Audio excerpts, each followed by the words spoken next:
Nag-enjoy sina Kyle Echari at Kai Montenola sa Ilocos Sur Festival 2026. 12 days na pagdiriwang ito na tinawag na One Ilocos Sur. Maraming kinilig sa dalawa, hanap daw ang chemistry na magsama sila sa entablado. Bagay raw ang Kyle Kai at todo ang binigay nilang saya. Sa loob ng 12 makulay at makabulong araw ng festival pasabog ito dahil nakisaya rin sina Maris Racal, Catriona Gray, Arthur Neri, Adi, Yeng Constantino at Flo G.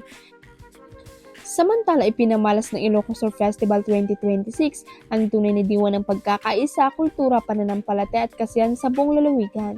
Sa temang The People's Celebration, pinatunay ng pagdiriwang na ang lakas ng probensya ay nagmumula sa sama-samang pagkilos ng mamamayan mula sa magsasaka at mangingisda hanggang sa kabataan at mga balikbayan. Itinanggi ng kapamilya aktor at dating Pinoy Big Brother Celebrity Collab Edition 2.0 housemate na si Fred Moser ang mga kumakalat na chikang mayroon siyang mayamang bigay sponsor na siyang sumusuporta sa kanya. Habang nasa loob ng bahay ni Kuya, marami kasi ang naglabas ng chika na may mayamang benefactor ang binata dahil hindi ito naiibig kahit na ilang beses itong nanominate mula pa nagsimula ng season.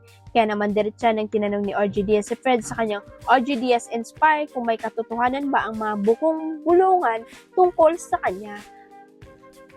Aniya, hindi niya magagawang gumamit ng ibang tao para lang umangat ang estado sa buhay.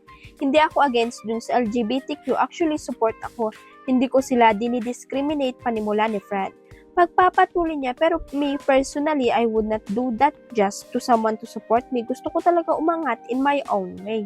Kwento pa ni Fred nung nasa PBB house siya, ay wala siyang ideya kung anong nangyayari sa outside world. And while I was inside, I had no idea what was happening outside.